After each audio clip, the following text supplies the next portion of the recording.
देखते हैं इसमें क्या क्या क्वेश्चन है। और सबसे जरूरी चीज कि आज का जो क्वेश्चन है बाबू, ये क्वेश्चन है आरपीएफ एसआई का।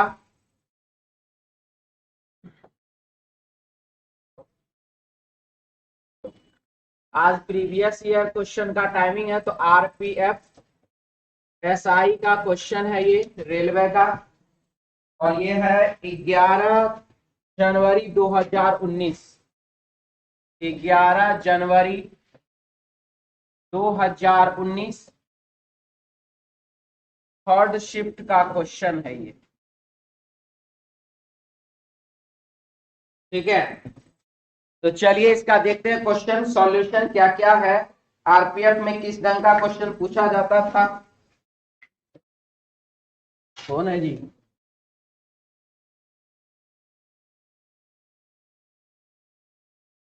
सबसे पहला साइलोगिज्म का क्वेश्चन, बहुत ही मजेदार और बहुत ही अच्छा क्वेश्चन। चलिए, क्वेश्चन है हमारे पास, लिख रहा है क्वेश्चन में, सभी कुर्सियां चारपाई है। सभी कुर्सी क्या है? चारपाई है। इसके बाद कुछ चारपाई कॉटन है। कुछ चारपाई क्या है? तो कॉटन है। सभी कॉटन लाइट है। सारा का सारा जो कॉटन है वो क्या है? तो वो लाइट है। तो नंबर 1 इसमें दिया गया है, कुछ चारपाई लाइट है।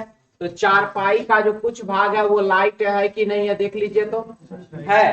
तो सही की गलत? बिल्कुल सही। कुछ कुर्सियां कॉटन है और कुछ कुर्सी जो है बाबू वह कॉटन है, ये बात सही की गलत? ये बात हो गया पूरा पूरा गलत। कुछ कुर्सियां लाइट है और कुछ कुर्सी जो है वो लाइट है, सही की गलत? सही है ना जी? सॉरी, गलत है, कि कुर्सी तो यहाँ पर है। तो यानी कि पहला वाला निष्कर्ष सही और दूसरा और तीसरा निष्कर्ष क्या हो गया? गलत। तो आंसर हो जाएगा इसका ऑप्शन 4 नंबर, केवल एक तर्क संगत है, ऑप्शन डी। क्लियर?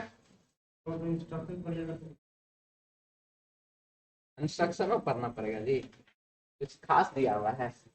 कथन के संबंध में कौन सा निष्कर्ष तर्क संगत संदेह से परे तार्किक तौर पर अनुपालन करता है? हाँ बोलिए। गलत चुन लिए, कोई बात नहीं है, गलत चुनिए। संदेह से परे, संदेह से परे का मतलब जिस पर संदेह नहीं होना चाहिए। संदेह जिस पर आप करते हैं, गलत काम करते हैं, शंका नहीं करना चाहिए किसी पर। ठीक है, तो वही ना, शंका जिस पर आपको नहीं है, तो शंका जिस पर नहीं है तो इसका मतलब वो सही ना है। क्लियर? आगे बढ़े। एक बात का खुशी है कि आप इसको पढ़ते हैं, ज्यादातर विद्यार्थी इसको पढ़वे नहीं करता है। एक बार क्या, बहुत बार पूछा है। इधर आपको 2019 2021 वाले में भी पूछा है, बहुत बार पूछा कि गलत वाला कौन है वो बताइए। हम तो बीच बीच में कभी कभी करते ही रहते हैं, कौन सा गलत है वो बताइए। चलिए आगे बढ़े। क्वेश्चन नंबर है दूसरा, GENIU और S। आप लोगों को एक बार बोले थे कि इस टाइप का क्वेश्चन बहुत पूछता है। देखिए, opposite letter, opposite opposite opposite opposite opposite और अपोजिट। अपोजिट कहने का मतलब है लेटर के पोजीशन को आपस में जोड़िए, 27 होगा। तो यहाँ पर बाबू देखिए, जी होता है 7, टी होता है 20, दोनों को ऐड कर दीजिए 27। ठीक है, जी होता है कौन सा 7 और टी होता है 20, दोनों को ऐड कर दीजिए, क्या हो जाएगा 27। तो ऐसा ही सिचुएशन सबके साथ। तो एस होता है 19 नंबर पर, और एस में क्या कर दीजिए, एस होता है 19 नंबर पर 8 जोड़ दीजिएगा तो हो जाएगा ना। यानी कि एस का अपोजिट लेटर एच होगा, तो ये गलत, ये भी क्या गलत। एम का अपोजिट एन होता है, दोनों सही अभी तक। उसके बाद ए का अपोजिट होता है जेड, ये वाला सही है, ये वाला। आंसर हो जाएगा ऑप्शन 4 नंबर। कोई डाउट है इसमें? क्लियर है सबका? मिटा दें।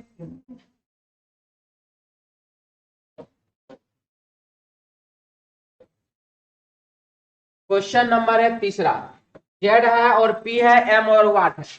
जेड होता कितने नंबर पर? 26। पी होता कितने नंबर पर? 16, यानी कि हो गया कितना? -10। एम होता कितने नंबर पर? 13, -10 कर दीजिए तो कितना हो जाएगा? 3 नंबर पर लेटर सी, ऑप्शन 4 नंबर। ठीक है,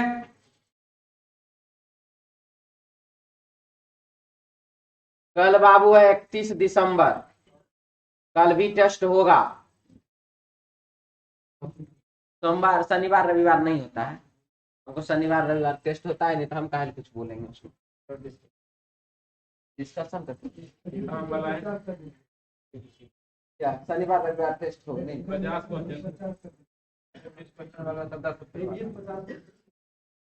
कौन वाला? वो वाला आएगा जी? आपको लगता है ऐसा? हम प्रचार ना करें? आएगा आएगा 25 क्लास का। चलिए 12 है और 17 है, यानी कि प्लस कितना? 5। 17 गुने 2 34, 34 और 5 39, 39 गुने 2 78, 78, 78 में +5 कर दीजिए, क्या हो जाएगा? 78 + 5 हो जाएगा आपको 83। आंसर हो जाएगा ऑप्शन 4 नंबर, सॉरी 2 नंबर। ठीक है, अगला क्वेश्चन।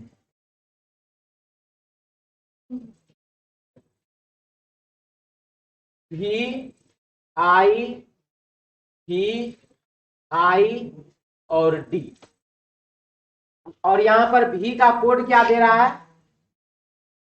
तो K दे रहा है। V होता कितने नंबर पर है? 22 नंबर। और K कितना नंबर पर?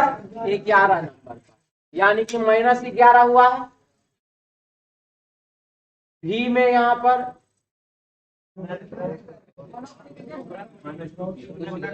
एक मिनट,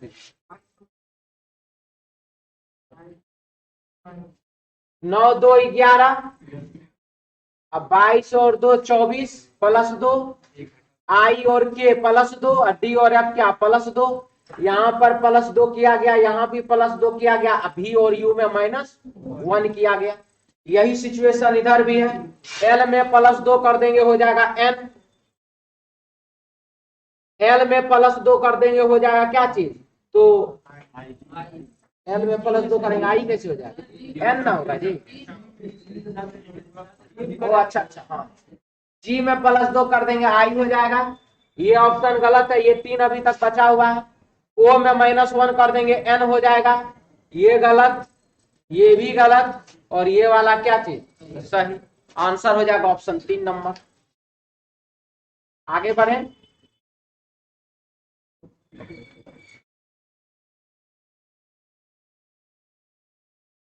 कौन सा इसमें संबंधित नहीं है?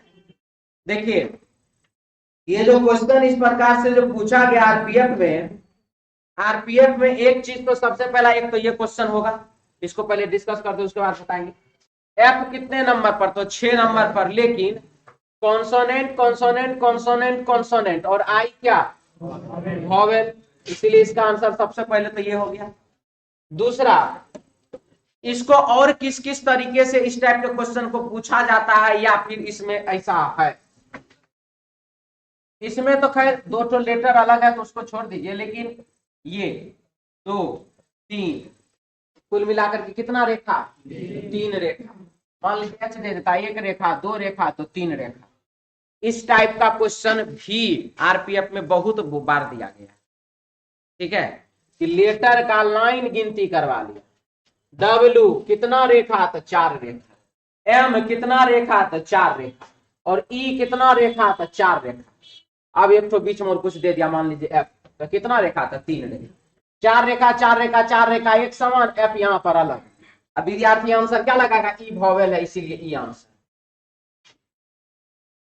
कलश होना चाहिए, समझ शांति से। हम बोले हैं, बार बार बोले हैं कि बाबू वॉवेल और कॉन्सोनेंट वाला आंसर उसी शर्त पर बोर्ड देता है, रेलवे बोर्ड और एसएससी बोर्ड उसी शर्त पर देता है जब वह दुनिया का कोई दूसरा नियम नहीं लगता है तब। इस बात का ख्याल वॉवेल कॉन्सोनेंट आंसर टिक करने से पहले एक बार जरूर दिमाग में बैठा लीजिए, ठीक है। आरपीएफ वाला में ये चीज जो है ना बार बार दिया, ये लेटर का लाइनिंग गिनती करने वाला।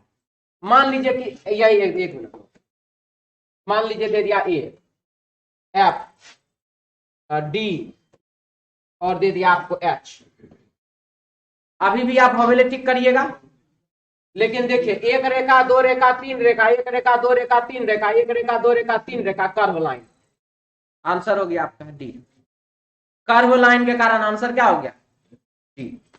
क्लियर? लाइन देख, वॉवेल वाला आंसर जब आपका आत्मा के कि वॉवेल आंसर टिक करना है, एक बार अंतरात्मा में ये बात जरूर याद करा लीजिए। हम आपको याद कराने के लिए खाली ये बात बता रहे हैं, ठीक है। मिटा दें? इसमें नहीं होगा, इसमें नहीं होगा, इसमें कर्व लाइन भी है, स्ट्रेट लाइन भी है। आगे बढ़े, आइए ना, तो आइए ना, आंसर हो रहा है तब भी आगे बढ़े। क्वेश्चन है 7 और इसमें देखिए 5 ठो दिया है, 4 गो में से किसी तरह से एक समान ढूंढना है।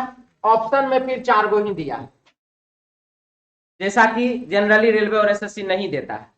इस टाइप का क्वेश्चन बैंक में देता है, बैंक में 5वां ऑप्शन भी रहता है ई, इसीलिए उसमें देता है। लेकिन आरपीएफ में ये सब काम किया गया। तो चलिए देखते हैं, पी है, एन है और एल है। और हाँ, इस टाइप का क्वेश्चन में लिख रहा है समूह से संबंधित नहीं है, तो सीरीज बनाने का कोशिश ना करें। क्लासिफिकेशन का क्वेश्चन है, ना कि बाबू सीरीज का क्वेश्चन है। कुछ विद्यार्थी ऐसा देखते हैं ना, मन में डायरेक्ट सीरीज वाला ही विचार आता है, तो वो थोड़ा इस क्वेश्चन में समझ।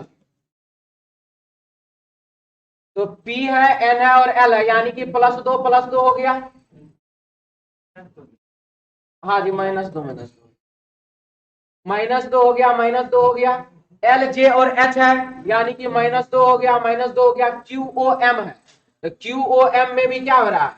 -2 हो रहा है। Y, V और S, Y और Y 25 नंबर पर, Y 25 नंबर पर, V 22 नंबर पर, S 19 नंबर पर, 19 नंबर पर। तो यहाँ हो रहा क्या चीज? -3 और -3, X, Z और V। ना बाबू, ये गड़बड़ है कि ठीक नहीं किया, और कोई बात नहीं है।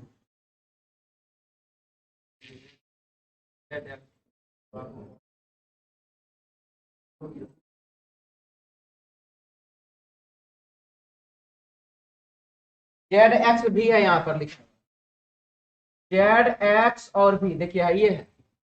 ई वाला बाबू यहाँ आप ऑप्शन से भी मिला सकते हैं, ठीक है। वो टाइपिंग वाला गड़बड़ कर दिया। तो ये बाबू आपका ZX भी -2 और माइनस, आंसर हो जाएगा इसका 2 नंबर, ऑप्शन बी, ठीक है। क्लियर है सब लोगों का? मिटा दें? इसी तरह से क्वेश्चन देखिए, जो हमारा तरफ से गलती है उसको तो सबसे पहले हम गलती एक्सेप्ट करेंगे ना जी। अब आप उसका आंसर टिक करने लगेगा, तो ऐसा नहीं ना होता है। मान लीजिए कि एग्जाम में ऐसा पूछ दिया जाए तो आप क्या करेंगे? बाद में एग्जाम में बोर्ड बाबू लिख देता है कि यह वाला क्वेश्चन का आंसर सबके लिए फ्री है, इस क्वेश्चन को हम हटा रहे हैं क्योंकि हमसे ये गलती हो गया, हम लिखवा दें। और रहा बात अगर ऐसा पूछ देता है तब, अगर बोर्ड ने गलती कह दिया तो तब तो गलती है, नहीं तो ऐसी स्थिति में तब आप वो आंसर टिक करिएगा। एक मिनट,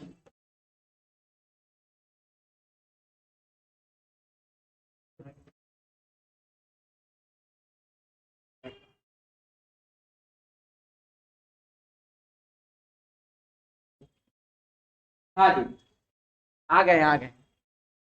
क्या बोल रहे थे जी हम? हाँ, अगर ये आप 24 है और +2 करते हैं और यहाँ पर बाबू -4 करते हैं, ठीक, और यहाँ पर आप क्या करते हैं? तो अब आप यह सोच लीजिए कि यह क्वेश्चन जो इस हिसाब से बनने वाला नहीं है, माइनस प्लस वाला तरीका से क्वेश्चन तो अब बनेगा ही नहीं। अब इसमें कोई दूसरा नियम लगाए, तो चलिए लगाते, एक ठो हमको नजर आता है, consonant consonant consonant consonant vowel consonant. कुछ है ना, -2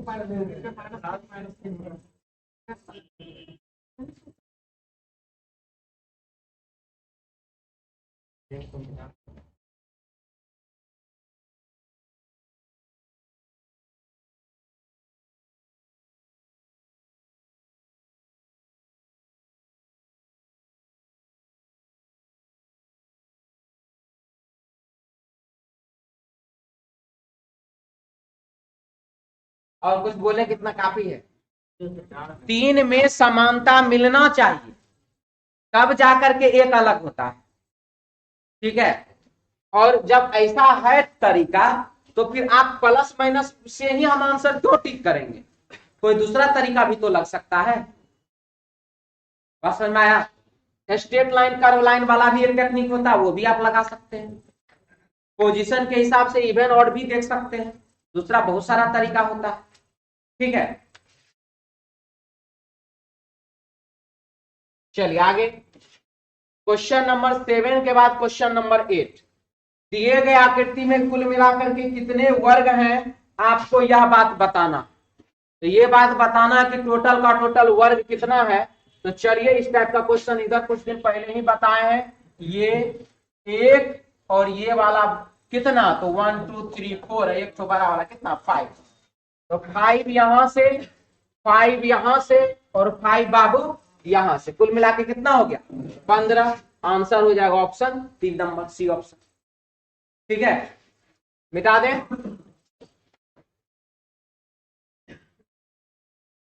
ये आई, ये क्वेश्चन लेवल का है, जिसको कहते हैं ब्लड रिलेशन में इस टाइप के क्वेश्चन में भी लेवल लगा दें।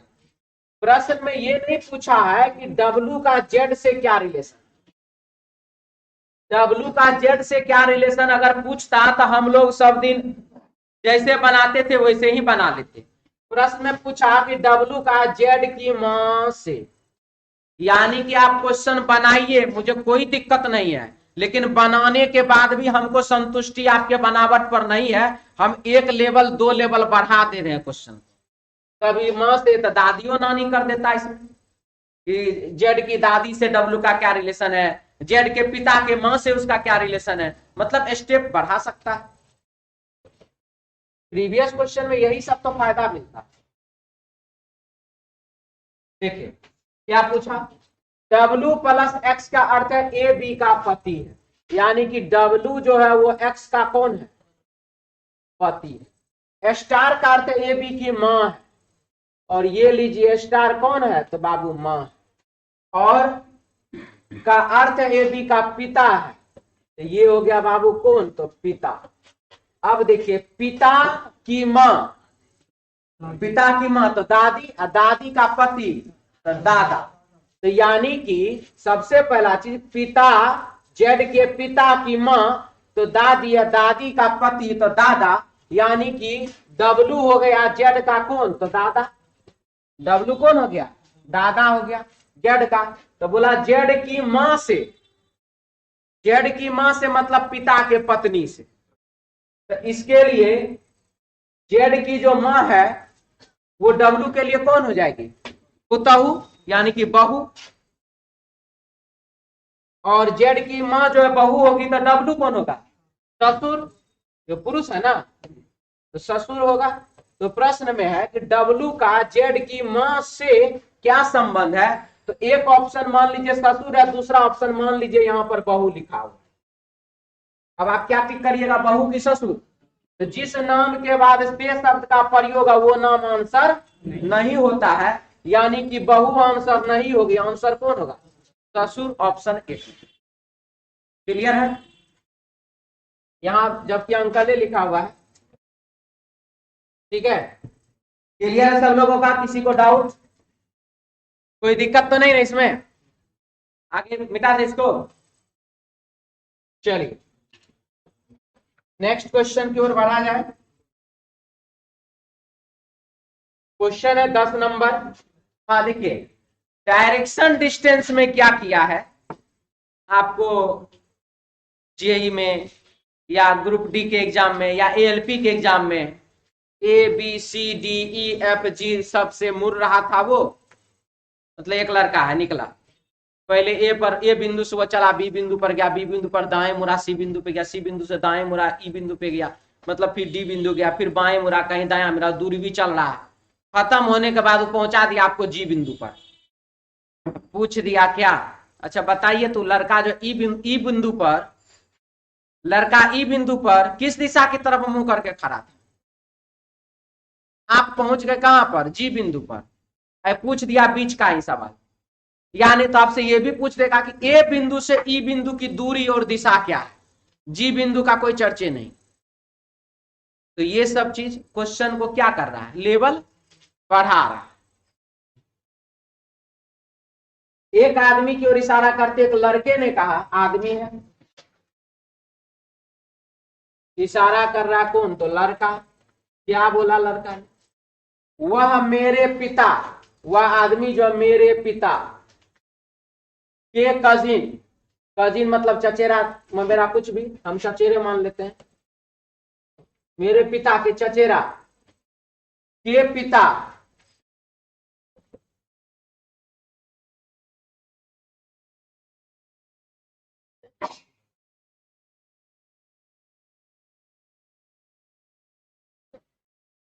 एक आदमी की ओर इशारा करते एक लड़के ने कहा, एक आदमी की ओर इशारा करते हुए एक लड़का बोलता है, कहा वह मेरे पिता के कजिन, मेरे पिता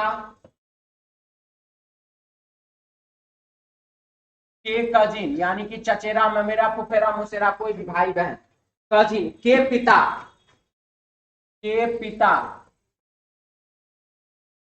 की पत्नी के पुत्र, पत्नी का पुत्र, तो पत्नी का पुत्र यही हो जाएगा, पत्नी के पिता के पुत्र के पिता है, के कौन है? पिता। तो वह लड़का, कोई लड़का ना, वह लड़का, वह व्यक्ति लड़के के पिता से किस प्रकार संबंधित है? वह व्यक्ति जो है लड़का के पिता से किस प्रकार संबंधित है? देख लीजिए, चाचा, मामा, मौसा, फूफा, ये हो सकता है।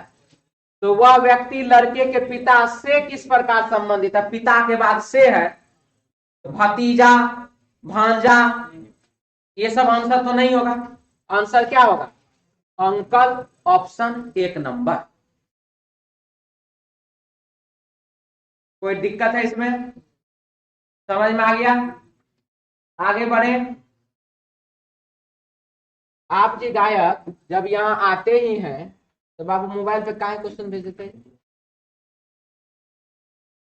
क्या बोले? क्वेश्चन मोबाइल पे भेजिए, पूछ सकते हैं बाबू, लेकिन सामने सामने समझने में जो अच्छा लगेगा मोबाइल पर समझने में लगेगा तब।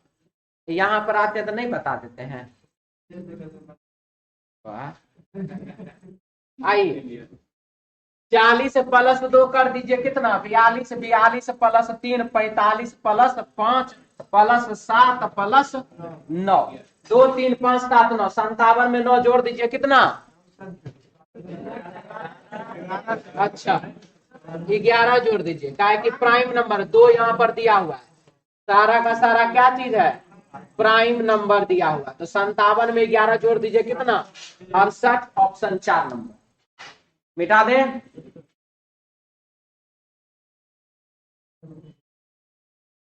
आइए देखिए, क्वेश्चन का डिजाइन बने नहीं बने, आंसर तो बनेगा। सबको पता है कि ये वाला डिजाइन से वर्ग नहीं बने, कहानी खत्म। अब बनेगा किस में? तो इसको उसको इसको लगा दीजिए, हो जाएगा। ठीक है, बना के भी दिखाना है जी। नहीं आज आसान है, बना सकते हैं।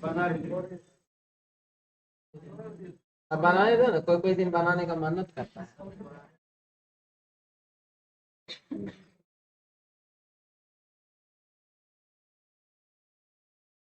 हो गया, ये वाला डिजाइन इसमें लगा दीजिए खाली आप।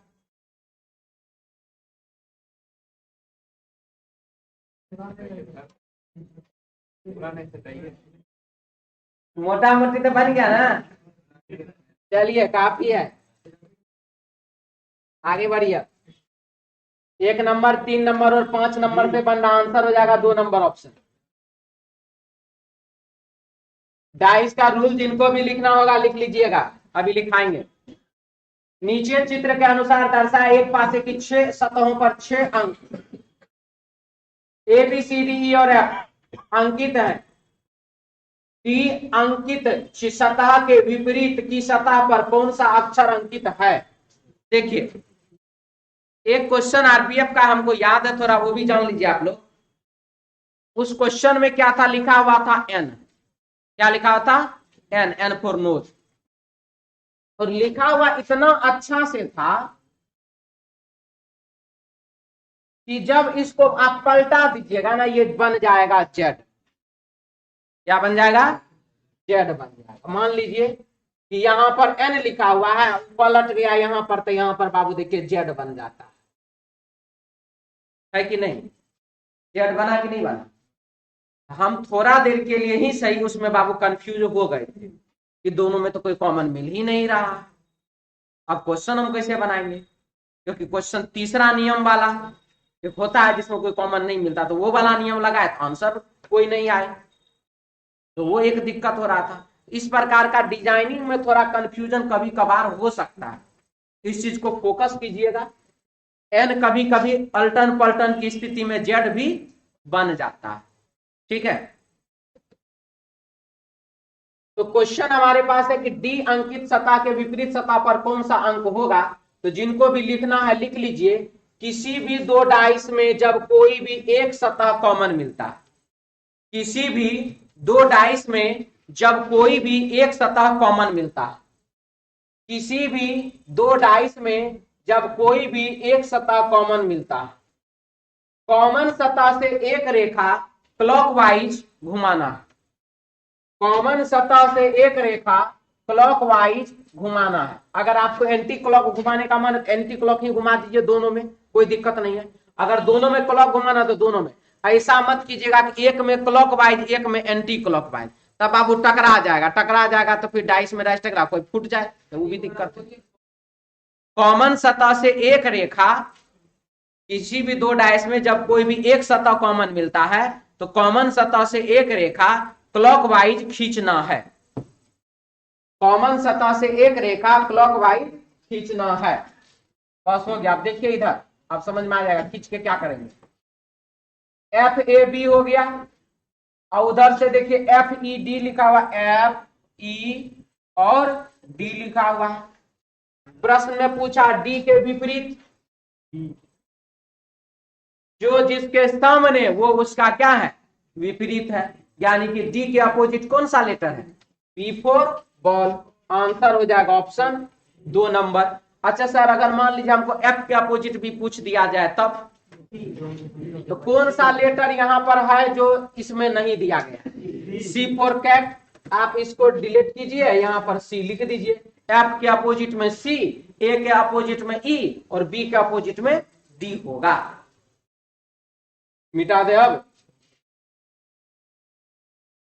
चलिए आगे।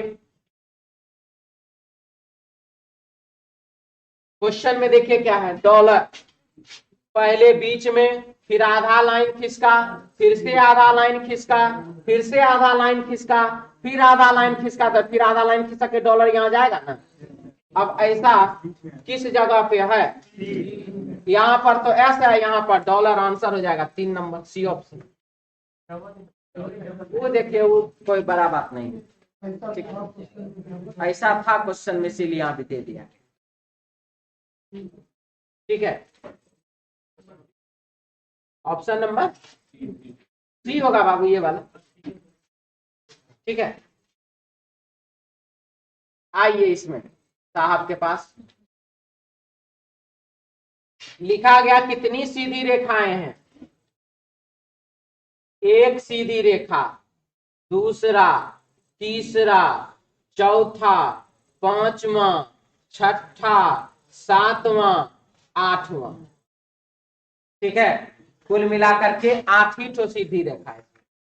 आंसर हो जाएगा 1 नंबर। यदि आप लोगों में से कोई भी इसको गिनती किए तो देख लीजिए हल्का सा कर्व है, ये ऐसे सीधा नहीं, ऐसे नहीं, हल्का सा, ध्यान से देखिए कि हल्का सा मूव कर गया। ठीक है, ये वाला ना, हाँ हाँ, यहां से यहां बाबू एक, यहां से यहां दूसरा, यहां से यहां तीसरा। हाँ जी, एक ही को काहे नहीं होगा। दो बिंदुओं के बीच खींचे जाने वाली रेखा को सीधी रेखा या सरल रेखा कहते हैं। ठीक है, रेलवे जेई का क्वेश्चन है होगा। रुकिए, रेलवे जेई का क्वेश्चन में 1, 2 तीसरा नहीं होता है। आरपीएफ के क्वेश्चन में 1, 2 तीसरा हो जाता है। ये हमारा गड़बड़ी नहीं है, ये बोर्ड का गड़बड़ी। ग्रुप डी में ऐसा कोई बात नहीं। हम मेरा बात नहीं समझ रहे हैं, हम जो बोल रहे हैं। मैंने बोला कि बाबू आरपीएफ के एग्जाम में बोर्ड ने जो आंसर दिया है वो दिया, इसको मान्यता दिया कि बोर्ड का गड़बड़ी, हम कुछ नहीं कर सकते, बोर्ड का क्वेश्चन है। हम तारीख, डेट उट सब लिख दिए हैं, पीडीएफ जाकर के देख सकते हैं। ये यहां से यहां 1, ये यहां से यहां 2 और ये यहां से यहां बाबू तीसरा।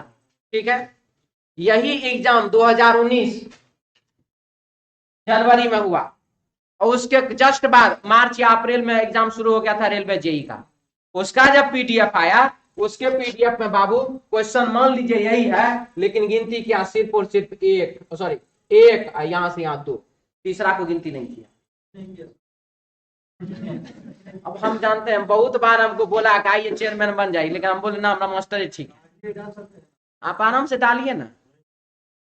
एसएससी का एक विद्यार्थी 2 बार एक ही चीज के लिए आरटीआई डाला, तीसरा बार जो है ना वो फिर डाला। तीसरा बार बोर्ड आया, बोर्ड का मैसेज आया, आपको 1 साल के लिए जो है हम बैन करते हैं एग्जाम देने के लिए। डरा नहीं रहे हैं, धमका भी नहीं रहे हैं, बता रहे हैं आपको। ठीक है, और वो स्टूडेंट प्रगति पथ का ही था जो लेटर आगे देख के दिखाया, सर देखिए हम अपना नंबर से संतुष्ट नहीं थे। ठीक है, तो हम 2 बार आरटीआई किए, तो दोनों बार मतलब कुछ अलबल जो भी होता है लिख के दिया, हम संतुष्टि नहीं मिला, हम तीसरा बार फिर दिए। हमको या देखिए इस बार दे रहा, आप 1 साल तक बैन है आपका, आप एग्जाम नहीं देख सकते एसएससी। ठीक है, बाबू बहुत कुछ घोर होता है। क्या, फिर से बोलिए। आप लोग क्या कहेंगे? आप लोग कुछ मत कहिए, क्वेश्चन कैसे एग्जाम में आता है? एग्जाम में आएगा ना तब मिलाइएगा ना, फिर हम भी देखेंगे ना। अब मैंने आपको दोनों बात बताया, रेलवे ने जेई के एग्जाम में ऐसा किया और आरपीएफ के एग्जाम में ऐसा किया, हम कैसे बोर्ड के विरोध में बोले? पहले ही बात बोलिए। हम दोनों बात आपके सामने खुल के रख रहे हैं, और ये सब गड़बड़ी होता है, वही सब गड़बड़ी तो हम तारीख के साथ आपको दिखाते हैं। तारीख बतारीख नहीं, क्यों दिखाते हैं ये सब चीज? आप जान लीजिए कि कुछ ऐसी गड़बड़ियां हैं जो आपके और मेरे बस का नहीं। ठीक है, और इससे ज्यादा कुछ कहना उचित भी नहीं होगा, क्योंकि हम जानते हैं आप जो हमसे बुलवाना चाहते हो हम बोलेंगे नहीं। ठीक है, लेकिन हाँ, आप ये भी सोचिए कि क्या इस टाइप का गड़बड़ी 2020-21 के एग्जाम में हुआ? तो नहीं हुआ। 2018 के एग्जाम का अगर हम बात करते हैं तो रेलवे बोर्ड ने एक क्वेश्चन बड़ा ब्लंडर मिस्टेक किया। उसमें 12 घंटा में आप लोगों को मालूम होगा कि घड़ी के दोनों सुइयां 11 बार 0 डिग्री का कोण बनाती है। और 24 घंटा में 22 बार 0 डिग्री का कोण बनाती है।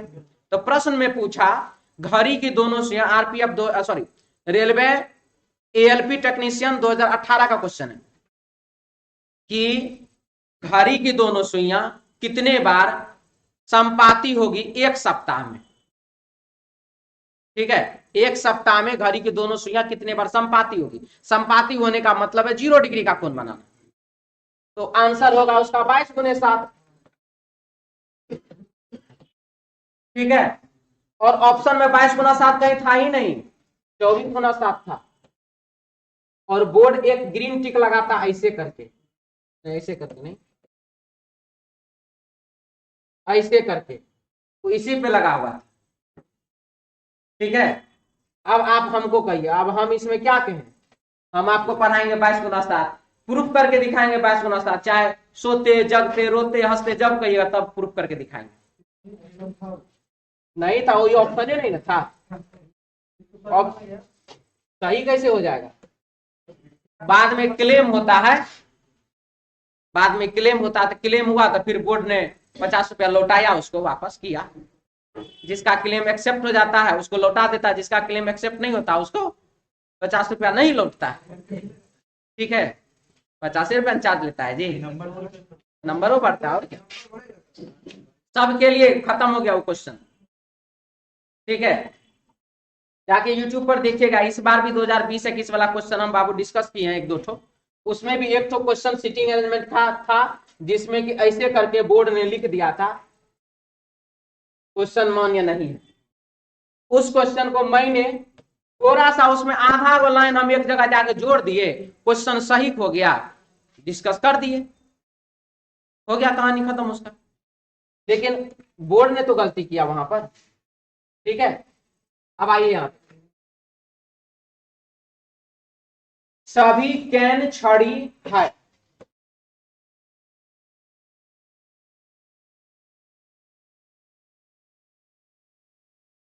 सभी छड़े, लगता बढ़िया से करेक्शन ही नहीं है, उसको छड़ बना दिए थे सब जगह, लाल कलर चला लेते थे। आके देख लो हमरा क्वेश्चन में बगल में, ये बाबू छड़े हैं। ठीक है, छड़े, सभी कैन छड़े हैं, सभी छड़े नीली, सारी की सारी छड़ क्या है, तो नीली है। तो कुछ छड़े कैन है, कुछ छड़ जो वो कैन है, सही की गलत, सभी नीले रंग वाली छड़ है, सारा का सारा नीला रंग वाला क्या छड़ है, ये क्या, तो गलत, पहला सही दूसरा गलत, मिटा दें।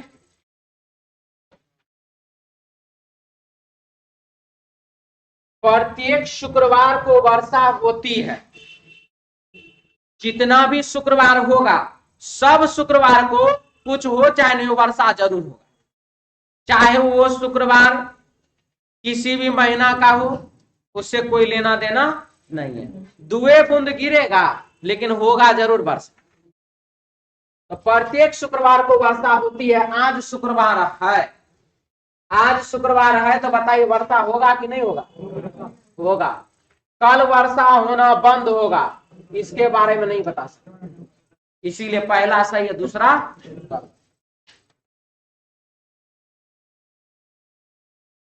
चलिए आइए, 2 + 4 6 और 0 6 और 3 9 गुने 2 = 18। ठीक है, तो 2 और 5 7 और 1 8, 8 गुना 2 बराबर कितना, 16। ऑप्शन हो जाएगा 2 नंबर।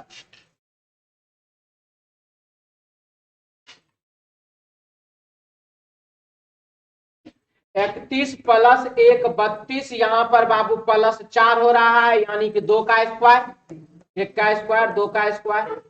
यहाँ पर बाबू 36 9 45 हो रहा है, यानी कि 3 का स्क्वायर। यहाँ पर बाबू हो जाएगा कितना, 4 का स्क्वायर, यानी कि 16।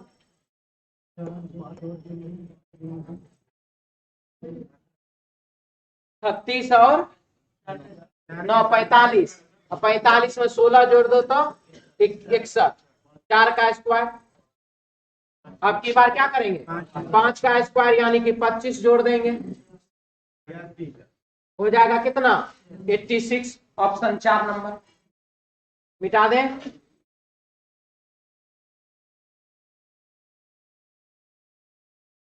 13 गुने 2 26 प्लस 1 27, 27 गुने 2 54 प्लस 2 56, 56 गुने 2 112 प्लस 3 115 प्लस 2 230 प्लस 4 234 गुना 2 468, 468 प्लस 5 कितना 468 प्लस 5 हो जाएगा, हाँ 473। आंसर बाबू 4 नंबर। ठीक है,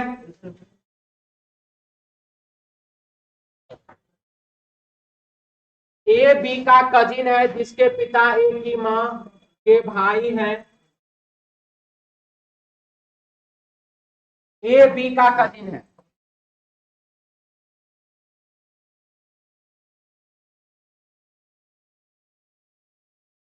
जिसके पिता ए की माँ के भाई हैं, जिसके पिता यानी कि बी के पिता कौन है, ए की माँ के भाई, ए की माँ का भाई है।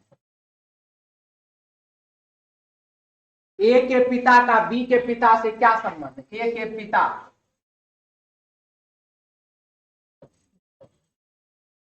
बी के पिता के कौन है, एक होगा साला, एक होगा कौन, तो जीजा।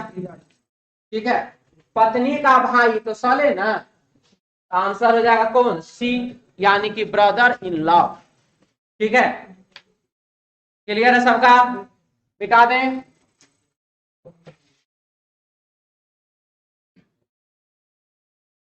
एक्सपर्ट, जीनियस, ब्रेनी, स्किलफुल, ये सारा का सारा बाबू समानार्थी शब्द हो गया, साइनो हो गया। जबकि इनसेन इसका मतलब होता है पागलपन, इसीलिए इसका आंसर ये हो जाएगा। Answer option 4 number. रहा बात मीनिंग याद नहीं है तो हमरा कुछ मत कहिएगा। कौन बोला जी 6 लेटर मीनिंग पर है, 6 लेटर 5 लेटर रेलवे के स्टूडेंट साहब, यही बड़का दिक्कत है, थोड़ा इंग्लिश आ जाए। हाँ बोलिए बोलिए, कोई मतलब नहीं उस बात से। ठीक है, इंग्लिश से बचने के बहुत सारे उपाय हम बता सकते हैं, लेकिन इस क्वेश्चन में नहीं बता सकते हैं। क्या मीनिंग दे देंगे, ये रट लीजिएगा। तो बाबू जितना प्रीवियस बता रहे हैं ना, उस सबको आप अपने पास तो डाटा के रूप में रखे रहिए, सबको धीरे धीरे याद करते रहिए। ठीक है, लेकिन उससे यह थोड़ी है अंग्रेजी का डिक्शनरी में वर्ड मीनिंग कम हो जाएगा, लेकिन एक फायदा जरूर है, आप 2-4-10 को वर्ड मीनिंग सीख जरूर जाइए। ठीक है, और यदि थोड़ा सा आप इस पे दिमाग लगा लेते हैं, एक्सपर्ट मीनिंग हमको नहीं पता, जीनियस नहीं पता, ब्रेनी नहीं पता, लेकिन मोटा मोटी कह तो सकते हैं, लगता है कि समानार्थी होगा, साइनो होगा। स्किलफुल का तो हम ऐसे ना बताएं। अगर ये आप इससे इस 3 को अगर समानार्थी के रूप में समझ सकते हैं तो स्किलफुल को भी लगा ही सकते हैं। तब आंसर तो एक तो ऐसे ही छपने वाला है कि इसका मीनिंग हमको नहीं पता चल रहा है। ठीक है, तो जिसका मीनिंग हमको नहीं पता चल रहा है वो आंसर हो सकता है, रिस्क लेना पड़ेगा आराम से। फिर इसीलिए तो वर्ड मीनिंग याद करें। ठीक है, और वैसे भी एक तो हम बार बार एक बात हम बोलते हैं कि जिस क्वेश्चन पे लग जाए आपको कि मुझे डाउट है, वो डाउट हो गया, उसको छोड़ ही दीजिए तो बेटर है। क्वेश्चन हमारे पास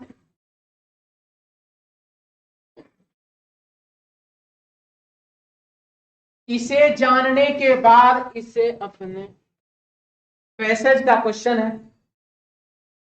परिच्छेद जिसको कहते हैं हिंदी में। और इससे आप इसको पहले पढ़िए, समझिए, फिर इसका आंसर दीजिए। इस प्रश्न में गादांश और उससे संबंधित एक कथन दिया गया है, 2 कथन दिया गया है। गादांश को ध्यानपूर्वक पढ़िए और उसके आधार पर कथन की समीक्षा कीजिए। इसे जानने के बाद, नहीं जानना हमको, आइए डायरेक्ट क्वेश्चन में। कितना पढ़ेंगे हम उसका, ठीक है, बड़ा लंबा चौड़ा था। लग्जमबर्ग परिवहन संघ सरकार द्वारा लिए गए फैसले से खुश है। लग्जमबर्ग परिवहन संघ जो है, सरकार ने जो भी फैसला लिया उससे वो खुश है। मान लीजिए कि परिवहन मंत्रालय ने एक लिया कि अगर कोई विदेशी हमारे यहाँ देश में घूमने के लिए आता है तो उनको सब्सिडी दिया जाएगा। तो बताइए, परिवहन मंत्रालय ने यह बात अगर कह दे खाली, तो परिवहन से रिलेटेड जितना भी व्यक्ति होगा वो खुश होगा कि नहीं होगा? सर, खुश होने का क्या कारण है? खुश होने का बाबू यही कारण है कि विदेशी आदमी को दे रहा है सब्सिडी, और सब्सिडी दे रहा है तो इससे विदेशी पर्यटक अधिक से अधिक संख्या में भारत में आएंगे घूमने के लिए।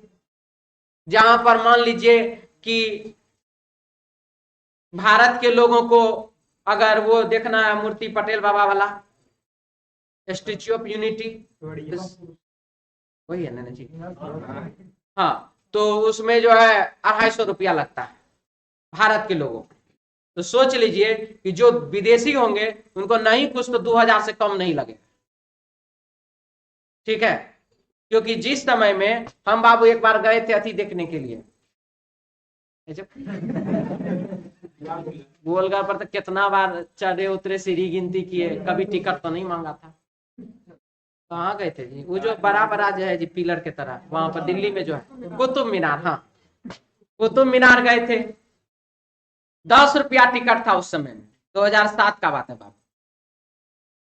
10 रुपया में हम कुतुब मीनार घूम फिर कर निकल गए। वहीं पर देखे लिखा होता विदेशी के लिए 200 रुपया का टिकट। जब उस समय में 10 रुपया था इंडियन के लिए, 200 रुपया था विदेशी के लिए। अभी 2000 बोले तो कम में बोले होंगे शायद, बात समझ में आया? तो बस वही सिचुएशन है। लेकिन एक तो बात रख लीजिए, तो अब है कि अगर वहां विदेशी पर्यटकों को कह दिया जाए कि नहीं, पहले की अपेक्षा आपको कम लगेगा, सब्सिडी हम आपको दे रहे हैं, तो यहाँ घूमने आएगा, तो घूमने आएगा तो पर्यटक से संबंधित जो भी इस प्रकार के व्यक्ति होंगे जो घुमाने फिराने वाला काम कर, उनको ज्यादा से ज्यादा आदमी मिलेगा। क्या ज्यादा से ज्यादा आदमी को वो बताएगा ये ताजमहल है, ये लाल किला है, ये कुतुब मीनार है, ये ऐसे है, तो ज्यादा से ज्यादा इनकम होगा ना उन लोगों को। तो यहाँ पर क्या है, तो लग्जमबर्ग परिवहन संघ सरकार द्वारा लिए गए फैसले से खुश है। सरकार ने कुछ फैसला लिया है, क्या फैसला लिया मुझे नहीं पता, मैंने बस एक अंदाजा से आपको बताया कि हो सकता है सब्सिडी वाला सिचुएशन चल रहा है। तो सरकार के फैसले से लग्जमबर्ग परिवहन संघ क्या है, खुश है। दूसरा क्या है, यूरोपियन यूनियन अपने यहाँ के लोगों के बीच सार्वजनिक वाहनों को बढ़ावा देने के लिए ट्रेनों में यात्रा को मुफ्त करना चाहती है। ये तो दिल्ली वाला का लगता नकल कर लिया है, यूरोपियन कंट्री वाला सर। दिल्ली में बोल दिया महिलाओं को फ्री, बस में आइए, ट्रेन में आइए, यहाँ जाइए, वहां जाइए, कोई दिक्कत नहीं होने देंगे। पानी फ्री, बिजली फ्री, यूरो, हाँ, स्वास्थ्य भी, अगर आप एक रोड एक्सीडेंट करते हैं तो जितना भी खर्चा होगा सब सरकार करेगा, प्रचार में देखे थे। तो यूरोपीय यूनियन अपने यहाँ के लोगों के बीच सार्वजनिक वाहनों को बढ़ावा देने के लिए मेट्रो में यात्रा को मुफ्त करना चाहती है। ये 2 ठो बात हमको यहाँ पर पता चला। अब चलिए देखते हैं इसमें क्या क्या लिख रहा है। इसे जानने के बाद शायद आप अपने अगले परिवार की छुट्टी पर लग्जमबर्ग की यात्रा करना चाहेंगे। क्यों भाई? यूरोपीय यूनियन, थोड़ा इसको जूम कर लेते हैं,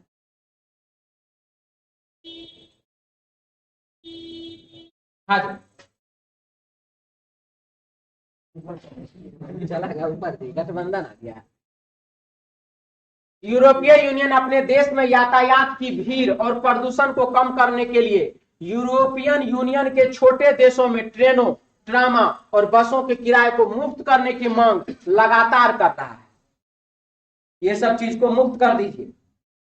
वहां की गठबंधन सरकार के नवनिर्वाचित उदार प्रधानमंत्री जेवियर बाटेल ने कहा, लग्जमबर्ग के ग्रैंडी डच में 2020 की शुरुआत से सार्वजनिक वाहनों में यात्रा मुफ्त हो जाएगी। यात्रा क्या हो जाएगा? मुफ्त हो जाएगा। किसमें? सार्वजनिक वाहनों में।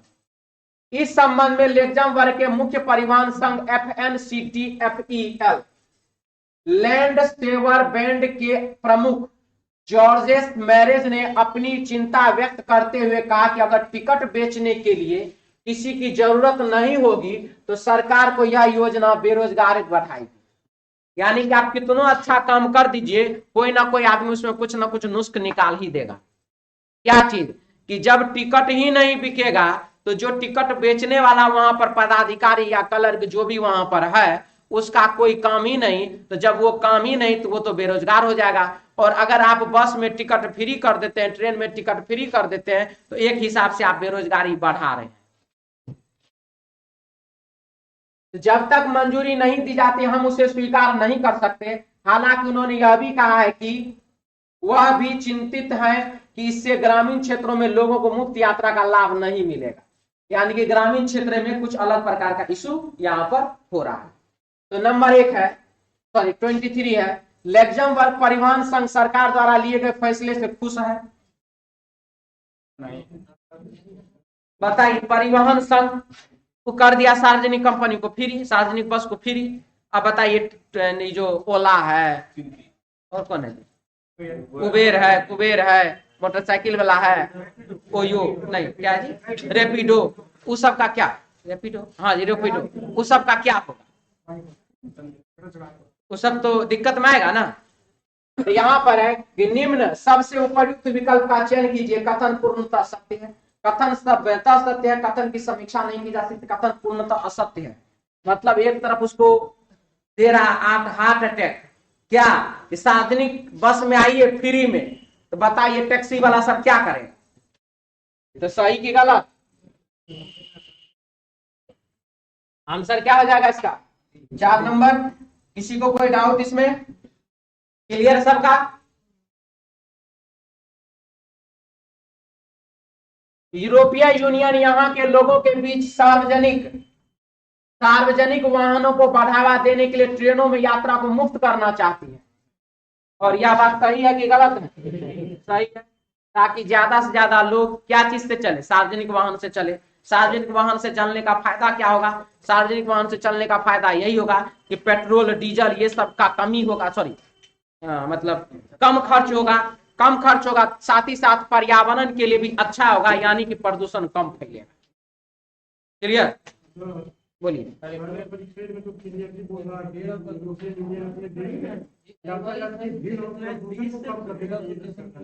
हाँ ठीक, प्रदूषण और भीड़ को कम करने के लिए काम किया गया, सार्वजनिक वाहनों को बढ़ावा देने के लिए। यूरोपीय यूनियन अपने यहाँ के लोगों के बीच सार्वजनिक वाहनों को बढ़ावा देने के लिए ट्रेनों में यात्रा को मुक्त करना चाहती है। 1 मिनट और देख लेते हैं। इस जानने के लिए लग्जमबर्ग यूरोपीय यूनियन देश में यातायात की भीड़ और प्रदूषण को कम करने के लिए यूरोपीय यूनियन के छोटे देशों में ट्रेन, ट्राम और बसों किराए को मुक्त करने के लिए मांग लगातार कर रहा है। ठीक है, मांग कर रहा है ना जी, ये रुकिए ना, हीट प्रदूषण को कम करने के लिए यूरोपीय यूनियन के छोटे देशों में ट्रेनों और ट्रामा और बसों के किराए को मुक्त करने के लिए मांग लगातार कर रहा है। वहां की गठबंधन से कहा उदारवादी बोलने के लिए ठीक है, हो गया, मुक्त हो जाएगा। चलिए, तो अब यहाँ पर क्या है? यूरोपीय यूनियन ने अपने यहाँ के लोगों के बीच सार्वजनिक वाहनों को बढ़ावा देने के लिए ट्रेनों में यात्रा को मुक्त करना चाहता। ठीक तो है जी? कोई बात नहीं, आप समझे नहीं, एक बार और। सार्वजनिक वाहन को बढ़ावा देने के लिए ट्रेन का यात्रा मुक्त कर दिया, ठीक है, बस का यात्रा मुक्त कर दिया। इससे फायदा क्या मिलेगा? सार्वजनिक वाहन का प्रयोग अधिक होगा कि कम होगा? अधिक कि कम? अधिक। जब अधिक होगा तो इससे प्रदूषण कम होगा कि अधिक होगा? प्रदूषण कम होगा कि अधिक होगा? अधिक होगा। अरे मने ठंडा कर देंगे। सार्वजनिक वाहन का प्रयोग ज्यादा करेगा तो प्रदूषण बढ़ेगा, प्रदूषण घटेगा? उसमें बस भी तो है। क्या बस है? बस तो कितना प्रदूषण होगा? सोच लो, एक बस में कितना आदमी बैठेगा? 50 गो। 50 गो आदमी अपना अपना कार लेके चले, प्रदूषण बस से ज्यादा कि कार से ज्यादा? 50 गो कार और 50 एगो बस, कितना होगा? तो कम में ना होगा। तो यह उपाय जो लगा रहा है, क्या लगा रहा है? प्रदूषण को कम करने के लिए ना। तो प्रदूषण को कम करना है आपको, तो आप फ्री कर दिए हैं कि हाँ ज्यादा से ज्यादा आम पब्लिक उसमें जाके बैठेगा, ट्रेन में जाएगा, ज्यादा से ज्यादा बस में बैठेगा, तो प्रदूषण घटेगा ना। तो ठीक है, तो कह रहा है, गलत कौन कह रहा है? अरे भैया, जब ये वो काम होता तो उसके सराउंडिंग तो सारा सिस्टम न सुधरेगा कि खाली एक ही चीज सुधरेगा? वही तो कह रहे हैं, सारा चीज न सुधरेगा, ट्रैफिक भी कम हो जाएगा उससे। ठीक है, आगे बढ़े।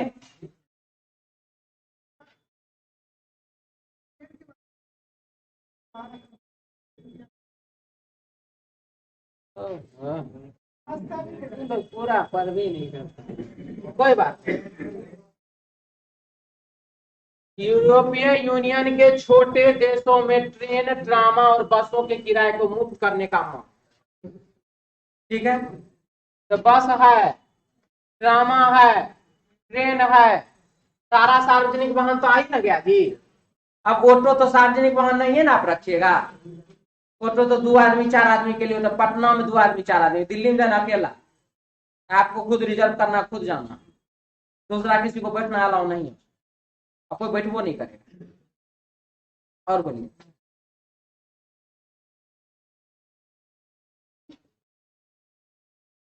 यूरोपीय यूनियन अपने यहाँ के लोगों के बीच सार्वजनिक वाहनों को बढ़ावा देने के लिए ट्रेन में यात्रा को मुक्त करना चाहता है। अब क्या लिख दे? ट्रेन ऑब्लिक बस ऑब्लिक ट्रामा। जब वहां एक बार लिख ही दिया तो हर बात। गाय का 2 आंख होता है, 4 गो पैर होता है, गाय को 2 गो पूछ भी होता है, सॉरी पूछ एक ही गो होता है, 2 गो कान होता है। हम भी पहले ऐसे लिखते थे, गाय को 2 गो आंख होता है, नाक में 2 गो छेद होता है, गाय को जो है 2 गो सींग होता है, 2 गो कान होता है, 1 गो पूछ होता है। हर जगह गाय लगाते थे, हर बार मास्टर साहब गाय को काटते थे। जब तुम ऊपर में गाय का लेख लिख ही दिया था, हर जगह गाय काहे लिखता है? तो सर 10 लाइन पूरे का कैसे? दिए गए चित्र में कितने समकोण त्रिभुज हैं? 1 2 3 4 5 6 7 और 8। आगे बढ़े।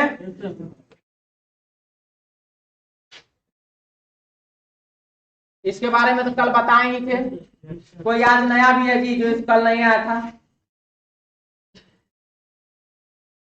बड़ा बढ़िया है, कोई बात नहीं। देखिए, इसके बारे में जिनको पता नहीं है, 3 गो लड़का तो खाली हाथ उठाए थे, लेकिन फिर भी बोल दीजिए उसमें से। इसके बारे में जिनको पता नहीं है, सबको पता है, जो लोग को नहीं पता। चलिए कोई बात। देखिए, इसका नाम बाबू ग्रेटर देन, बिहार के भाषा में जिधर मुंह खुला एक तरफ मुंह बंद, हमरा भी भाषा कह सकते हैं। Greater than equal to, less than equal to, और ये बीच वाला क्या है? Equal to. ठीक है, अब देखिए, ये जो है इसका नाम है बड़ा, ये कहता मैं बड़ा हूं, और ये कहता बाबू मैं बड़ा या बराबर। अब आप ही बताइए कि एक कह रहा है कि मैं बड़ा हूं और एक कहता मैं बड़ा या बराबर हूं, तो इसमें कौन कंफर्म है और कौन कंफ्यूजन में? कोई ऐसा है जो आपको लगता कंफर्म है? जो कह रहा मैं बड़ा हूं कंफर्म, और जो कह रहा मैं बड़ा या बराबर हूं, कौन चीज कंफ्यूजन में है कि नहीं है? अब बताइए, आप ही बताइए, इंसाफ कीजिए। अगर एक जो कह रहा मैं कंफर्म, उसको मार डालूंगा, एक जो कह रहा मैं कंफ्यूजन में, मारूं कि ना मारूं, जीतूंगा कि नहीं जीतूंगा, हारूंगा कि नहीं हारूंगा, पहले हमला मैं करूंगा कि पहले वो करेगा? अगर इस प्रकार एग्जाम दें कि नहीं दें, पास होंगे कि नहीं होंगे, अगर ऐसा मतलब कंफ्यूजन आदमी और कंफर्म आदमी में अगर लड़ाई होगा तो बउआ कौन जीतेगा ये बताइए। सब पता है आपको, तैयो कहते नहीं जानते हैं। एक कंफर्म और एक कंफ्यूजन में लड़ाई होगा तो कौन जीतेगा? कंफर्म वाला। कंफर्म और कंफ्यूजन में लड़ाई होगा तो कौन जीतेगा? कंफर्म वाला। ठीक है, ये देखिए सब तरफ से रास्ता बंद है, कि जन्म लिया आज तक घर से बाहर नहीं निकला, ये सब तो बाहर में घूम रहा है। अगर इस प्रकार के आदमी में लड़ाई हो तो कौन जीतेगा? आप बोलिए, बाहर वाला जीत जाएगा? जो जन्म लिया आज तक घर से बाहर नहीं निकला है तो हारवे करेगा, निश्चित है। तो बाहर और अंदर वाले में जब भी लड़ाई होगा तो कौन जीतेगा? बाहर वाला। उसके बाद ये देखिए, इजारा सागंज, इजारा भिकना पहाड़ी, ये दोनों में दोस्ती हो सकता है?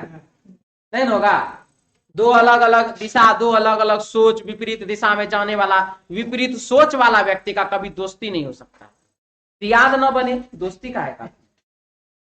तो बाबू ये दोनों क्या है देखिए, अपोजिट डायरेक्शन नो रिलेशन, यानी कि विपरीत दिशा में जाने वाला व्यक्ति का कोई रिश्तेदारी नहीं। और जब रिश्तेदारी नहीं तो रिजल्ट कहां से?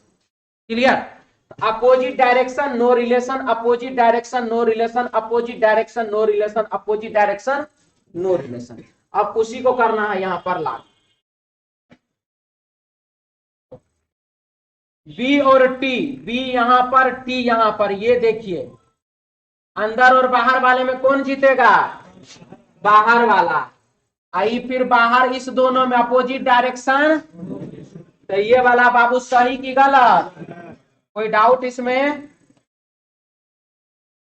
क्लियर हुआ आपका? चलिए अब अगला एल और जे। एल और जे में ये देखिए यहां से यहां जाना है, अंदर और बाहर वाले में कौन जीतेगा? बाहर वाला। यहां देखिए अंदर वाला का साइन दिया हुआ, सही की गलत? ठीक है, समझ में आया?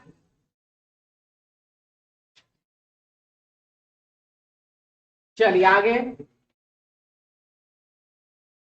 कौन बोला जी? वो अभी ससुराल से आया होगा। आइए देखिए यहाँ पर सी और डी, कहा गया जी? हाँ, यहाँ पर बाबू सी और यहाँ पर डी है। ये दोनों में कौन? अंदर और बाहर वाले में बाहर वाला, और ये अपोजिट डायरेक्शन नो रिलेशन, यानी कि रिलेशन गड़बड़, गलत। अब कौन है? बी और ए है। यहां पर है बाबू बी है, यहां पर है ए। इस दोनों में कौन?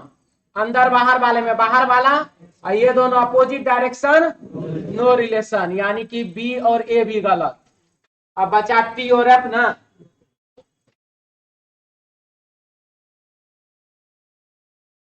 टी और एफ का कहा है जी? टी और एफ, टी तो यहां पर है और एफ यहां पर है, टी यहां पर भी है। तो चलिए देखिए, सबसे पहले टी और डी का हम रिलेशन निकाल लेते थे। रिलेशन तो निकल ले है, कोई दिक्कत नहीं इसमें।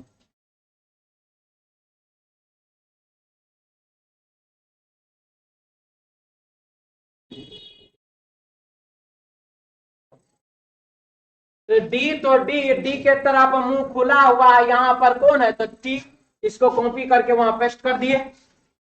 अब देख लीजिए सब जगह पर तो एक ही चिन्ह है ना जी, टी और एफ के लिए, टी और एफ के लिए सब जगह पर तो यही चिन्ह ना है। तो यानी कि एफ और टी के बीच में साइन यही रहेगा, एफ के तरफ मुंह खुला हुआ, टी के तरफ मुंह बंद। देखिए है क्या ऐसा? टी के तरफ मुंह बंद, एफ के तरफ मुंह खुला, सही की गलत? आंसर इसका क्या हो जाएगा? केवल दो सत्य है। मिटा दे इसको। एक और क्वेश्चन है इस टाइप का, नहीं है? अच्छा दो ही तो है। हाँ जी आगे बढ़िए।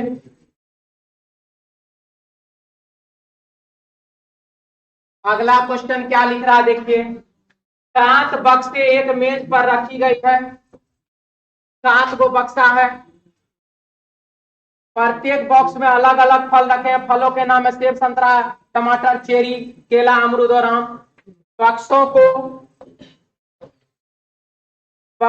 को नीचे से क्रमशः 1 2 3 4, 1 2 3 4 5 6 7 के रूप में लिखा गया है।